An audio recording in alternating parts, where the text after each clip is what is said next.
Chapter 6. Perfect Servant. To those who are constantly devoted and who worship me with love, I give the understanding by which they can come to me. Bhagavad Gita 10:10. The first part of our epic, Paradise Revealed, detailed the catastrophic results of our disobedience. The fall established the material universe as a temporary and inherently vulnerable reality, a theme we explored where the miseries were confirmed as the inescapable consequence of unregulated desire and the pursuit of illusory independence. Now we turn to the second and redemptive narrative, inspired by Milton's promise to sing of paradise recovered. By one man's firm obedience fully tried through all temptation, and the tempter foiled. This second narrative, following the structure of Paradise Regained, reveals the definitive path to liberation, the recovery of the eternal spiritual state through unwavering adherence to divine will. The Son of God, the one greater man, embodies the perfect model for the conditioned soul seeking freedom from the material whirlpool. His struggle in the wilderness is interpreted here as the perfect demonstration of devoted service, contrasting his fixed spiritual conviction against the wiles of the tempter. My father, during a late evening discussion under the stars, once remarked, "Son, this is the soul's reset button, where obedience rewrites the script of the fall." This chapter, guided by his wisdom and the Gita's teachings, explores how the son's obedience reclaims the soul's identity, setting a blueprint for paradise regained. The fundamental principle governing this redemption is encapsulated in our chapter motto. This sacred instruction establishes the essence of pure action. The living entity is merely an instrument in the divine plan, whose success is guaranteed not by personal power, but by acting under superior direction. The victory achieved by the Son, therefore, is rooted entirely in his perfect submission and realization of his eternal role as the supreme servant, a lesson resonant with today's leaders who find strength in delegation rather than domination. Transition to the greater man. The stage for this monumental trial is the waste wilderness. The narrative opens with the Spirit leading the Son, the glorious eremite, into the desert. This exposure to Satan is ordained by the Almighty Father, who intends to expose to Satan, let him tempt and now essay his utmost subtlety. This is not a reluctant duty, but a conscious, deliberate entry into the field where the ultimate warfare, spiritual combat waged through consciousness, will be undertaken. The wilderness setting itself carries profound symbolic meaning. Unlike the lush Garden of Eden where Adam and Eve faced their trial amid abundance and comfort, the Son's testing ground is austere, stripped of material conveniences and distractions.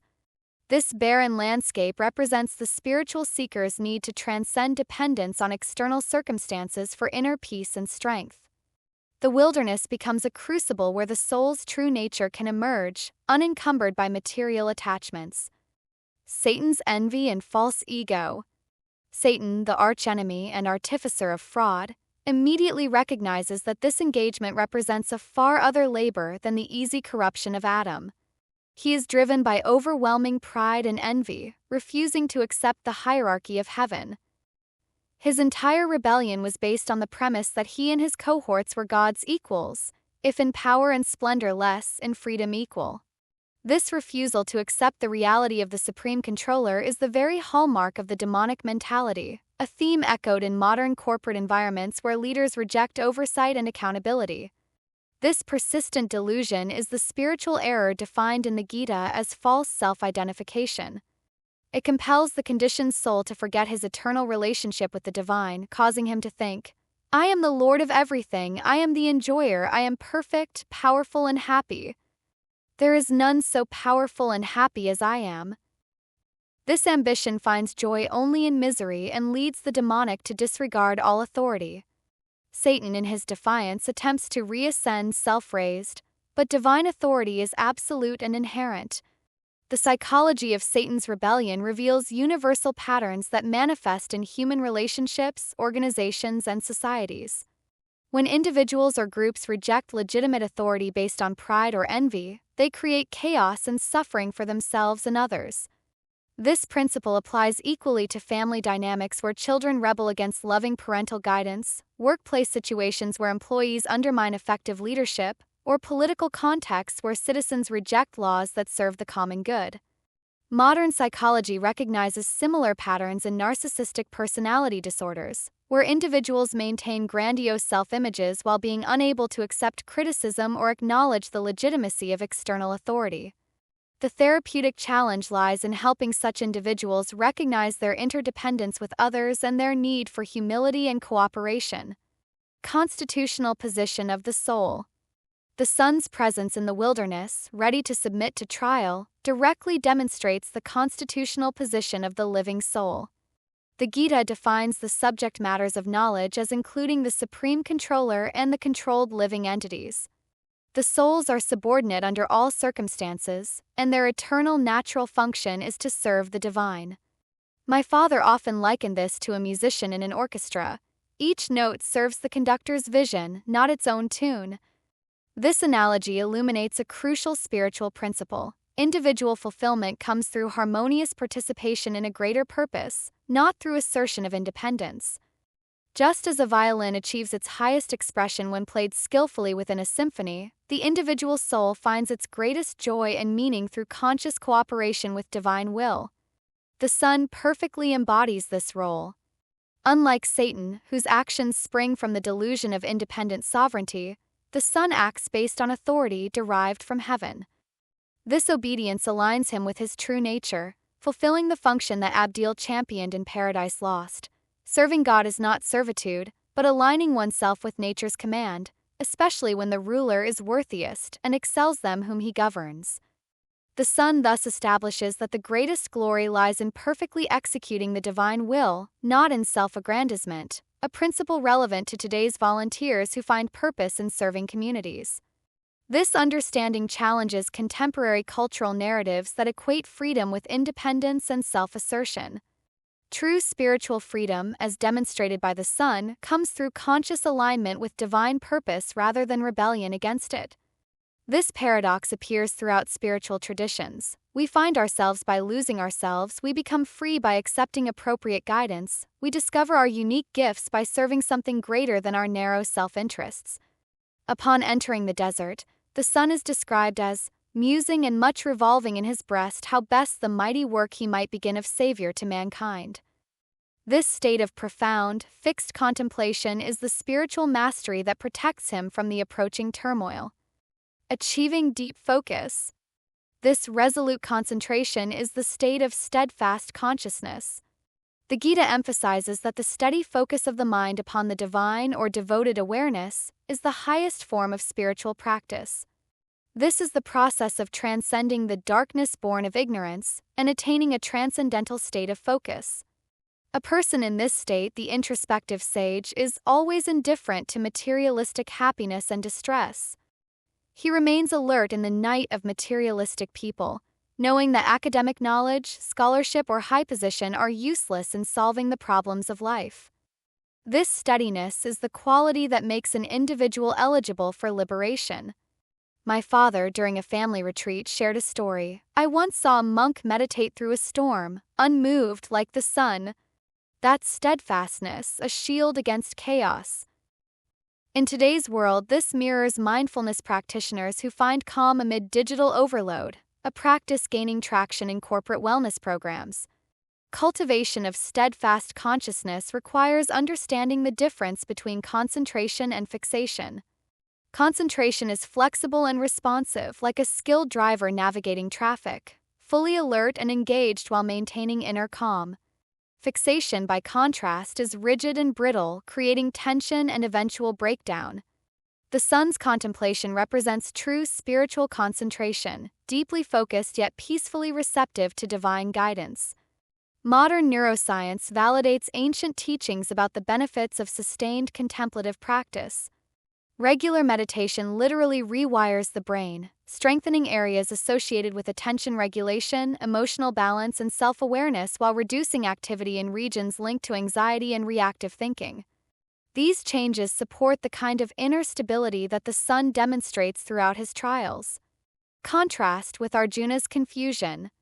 The sun's immediate focus stands in stark contrast to Arjuna's initial state on the battlefield. Despite Arjuna's superior academic knowledge of morality and religion, Arjuna was overwhelmed by material grief, lamenting, I am now unable to stand here any longer. I am forgetting myself, and my mind is reeling. He felt his grief was drying up my senses, prompting him to seek definitive guidance because his own intellect was confused by varied instructions. Arjuna's ultimate solution was to take the divine as his spiritual guide, surrendering his confusion. Now I am confused about my duty and have lost all composure because of weakness. In this condition, I am asking you to tell me clearly what is best for me. Now I am your disciple and a soul surrendered unto you. Please instruct me. This marks his transition from confusion to steadfastness, a path the Son exemplifies from the outset. The Gita warns that philosophy without devotion, such as impersonal speculation, is not advisable and leads to confusion. The Son skips these preliminary stages and operates directly on the spiritual platform, having achieved fixed determination for realization, a model for modern seekers bypassing shallow self-help trends. Arjuna's initial bewilderment illustrates a universal human experience, the gap between intellectual understanding and practical wisdom. Many people possess extensive theoretical knowledge about ethics, relationships, or life purpose, yet find themselves paralyzed when facing actual decisions. Transition from knowing about something to knowing it experientially requires the kind of surrendered seeking that Arjuna demonstrates and the Son embodies. This distinction becomes crucial for contemporary spiritual seekers who often mistake information for transformation. Reading spiritual books, attending workshops, or accumulating techniques cannot substitute for the deep inner work of surrender and devoted practice that generates genuine spiritual stability. The Son's decision to endure the temptation, understanding it as a just trial, establishes the principle that true freedom lies in harmonizing with the divine will, not asserting illusory independence. True renunciation versus pretense. The Son confirms that true leadership is earned. Suffer best can do, best reign who first well hath obeyed. This defines genuine spiritual action. The divine confirms that true renunciation is defined as one who is unattached to the fruits of his work and who works as he is obligated is in the renounced order of life, and he is the true mystic, not he who lights no fire and performs no work. My father once compared this to a soldier. He fights not for glory but duty. True renunciation is action with purpose. This teaching directly challenges popular misconceptions about spiritual renunciation. Many people imagine that spiritual life requires abandoning all worldly activities and responsibilities, retreating from society to pursue exclusively contemplative practices. While such paths may be appropriate for certain individuals with specific callings, the Gita teaches that most people achieve spiritual realization through dedicated performance of their natural duties with proper consciousness. Key distinction lies not in the external activities themselves but in the internal motivation and awareness that guide them. Parent caring for children with loving attention to their well-being engages in spiritual practice. A teacher instructing students with genuine concern for their development serves the divine through education. A physician treating patients with compassion and skill participates in healing that transcends the merely physical. Arjuna initially wanted to avoid ghastly warfare and retire from active life under the guise of renunciation. The divine firmly rejects this idea, explaining that abruptly adopting the renounced order without purification of heart is simply a disturbance to the social order. The divine did not want Arjuna to become a pretender. So-called renunciation for personal maintenance is never approved. The Son's active participation in the trial, therefore, is the perfect example of acting in devoted awareness, performing obligatory duties without attachment to results. This resonates with modern activists who serve causes without seeking personal gain, healthcare workers who treat patients without expectation of recognition, or teachers who educate students motivated by genuine care rather than career advancement. Prescribed duty. Principle of obedience necessitates adhering to one's prescribed responsibilities. The instruction states that it is far better to discharge one's prescribed duties, even though they may be faulty, than another's duties. Destruction in the course of performing one's own duty is better than engaging in another's duties, for to follow another's path is dangerous. This teaching addresses a common tendency among spiritual seekers to abandon their natural responsibilities in favor of imitating others whose paths appear more glamorous or spiritually advanced. The computer programmer who abandons his family to become a wandering monk may be avoiding his actual spiritual work, which might involve learning patience and service through family relationships while developing technical skills that serve society. The Son, in his role as the Messiah, fully accepts the mission prescribed by the Father, regardless of the difficulty. His commitment is absolute, unlike those in the material world who perform actions out of fear or because they consider them burdensome, which is classified as renunciation driven by passion, leading only to a miserable result. The Son's faithful obedience confirms the soul's role, acting under the orders of the Master and following the teachings faithfully without envy, a principle seen in ethical professionals who stay true to their calling. Contemporary applications of this principle include physicians who maintain medical ethics despite financial pressures, journalists who report truthfully despite political consequences, or parents who provide consistent guidance and support even when children are ungrateful or rebellious. Such individuals demonstrate the Son's example of faithful duty performance regardless of immediate results or recognition. Core concept that sanctifies the Son's obedience and guarantees his victory is the realization that he is acting solely as the divine's instrument. His mission fulfills the purposed counsel preordained and fixed of the Most High. The role of the instrument. Our chosen motto directly addresses this concept. The divine tells Arjuna that the enemies are already put to death by my arrangement and you can be but an instrument in the fight. The Supreme is the ultimate controller and proprietor of everything, and the creation, maintenance, and annihilation of the cosmic manifestation are under divine direction. The Son's action demonstrates the awareness of a person acting in devoted service, where he knows that the part played by him is not his by choice but is chosen for him by the Supreme and is done only through divine agency. He accepts that the timing and means are left to his due time and providence. My father illustrated this with a potter's wheel. The clay doesn't shape itself, the potter does. So it is with us under God's hands. In today's context, this mirrors project managers who succeed by following a higher strategy, not personal whims. This instrumental consciousness requires a fundamental shift in self-perception. Instead of viewing ourselves as independent agents struggling to impose our will upon the world, we learn to see ourselves as conscious participants in a larger intelligence that works through us when we align with its purposes. This shift typically reduces anxiety and increases effectiveness, as we stop trying to control outcomes beyond our actual influence. The metaphor of divine instrumentality appears throughout spiritual traditions. Christian mystics speak of becoming vessels for divine grace, Buddhist teachers emphasize non-self and interdependence, and Islamic spirituality includes the concept of being God's representatives, Khalifa, on earth. Each tradition recognizes that true spiritual maturity involves transcending egocentric concerns to serve larger purposes. Action without reaction. When one acts as the divine's instrument, one achieves action without material consequence. A devoted person does not expect good or bad results and gives up all sense of ownership over possessions. This is called having no sense of mine. The person in this position is fully controlled in mind and intelligence and operates without feverish mentality or lethargy. The Son's perfect awareness ensures he is immune to all reactions of his endeavors. He avoids the delusion of the materialist who, convinced by false self-identification, thinks he is the doer of everything. The devoted person, like the Son, is differentiated by his intent. He is engaged not for personal gratification, but for the satisfaction of the divine, a principle seen in artists creating for a higher purpose. This state of action without reaction represents the highest achievement of spiritual practice. It means performing our duties with full engagement and skill while remaining inwardly detached from success or failure, praise or blame, pleasure or pain.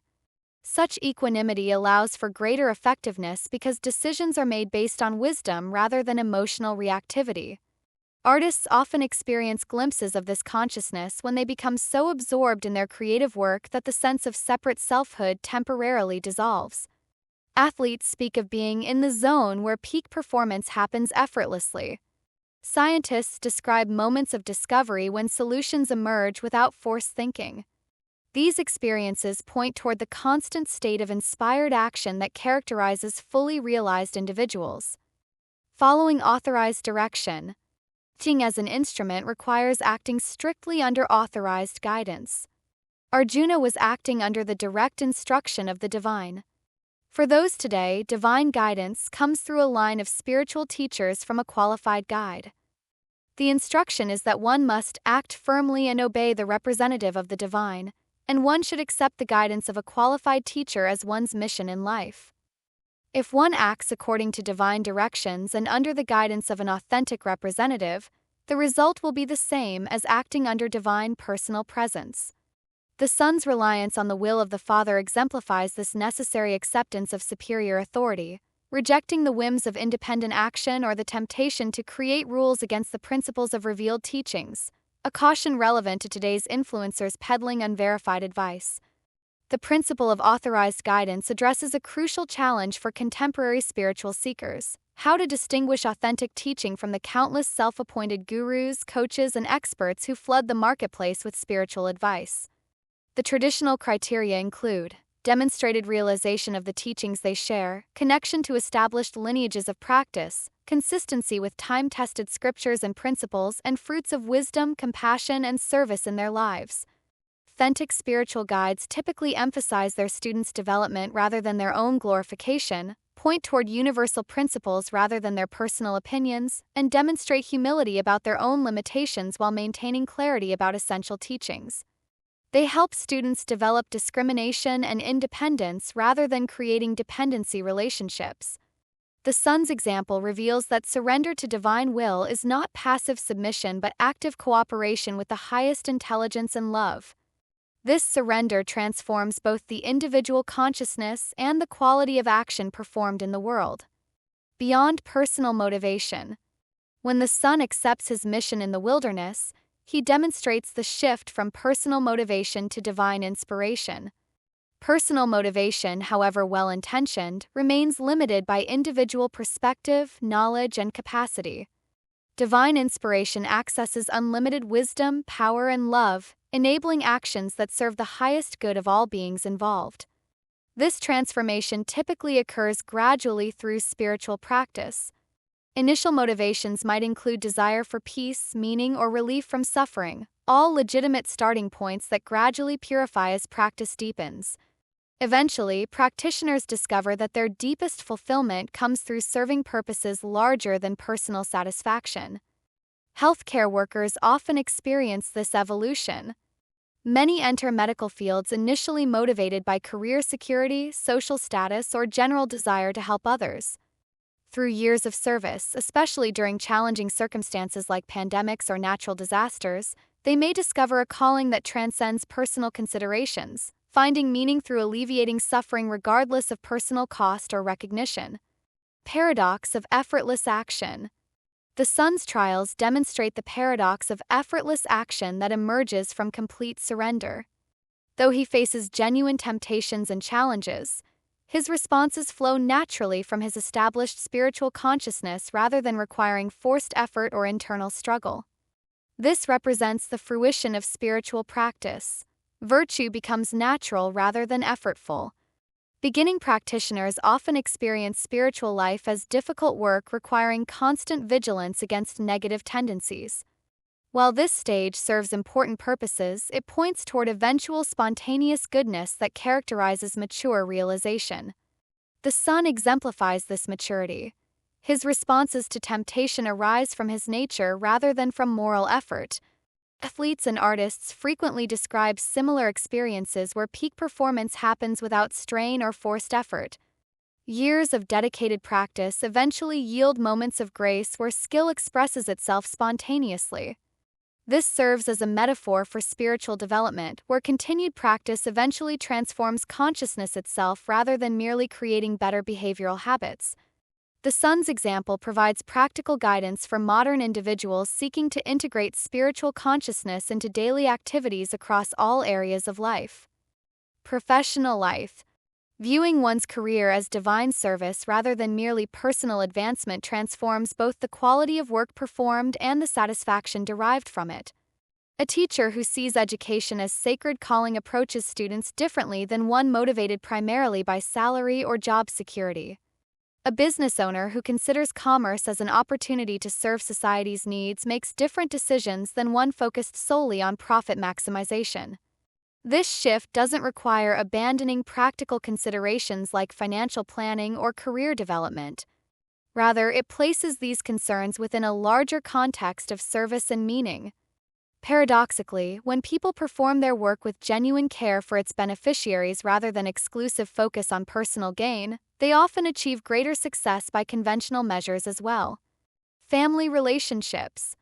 The son's obedience to the father provides a model for healthy family dynamics based on love and service rather than control and obligation.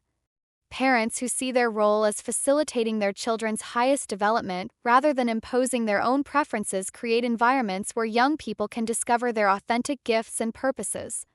Similarly, children who appreciate their parents as imperfect human beings doing their best to provide guidance and support, rather than as sources of unlimited gratification, develop healthier relationships with authority and responsibility throughout their lives.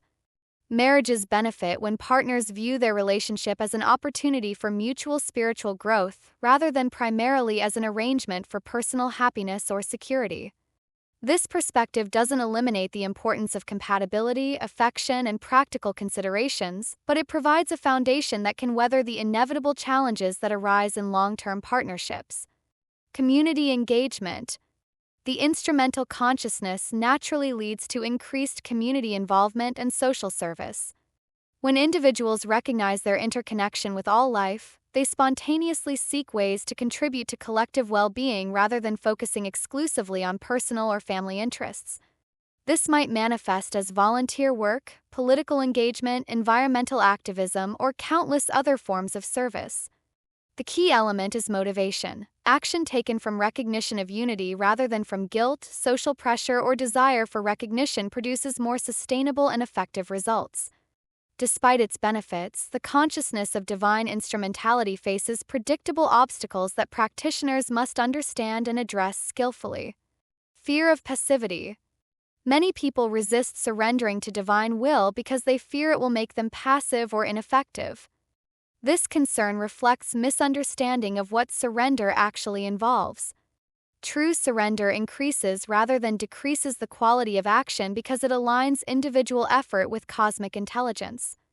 The son's trials demonstrate this principle clearly. His surrender to the Father's will doesn't make him weak or passive but enables him to respond to each temptation with perfect wisdom and strength. Similarly, contemporary practitioners find that spiritual surrender typically increases their effectiveness in worldly affairs rather than diminishing it. Cultural conditioning. Modern Western culture strongly emphasizes individual autonomy, self-reliance, and personal achievement. While these values serve important functions, they can become obstacles to spiritual development when taken to extremes. Path of surrendered action requires finding balance between healthy independence and recognition of our fundamental interdependence.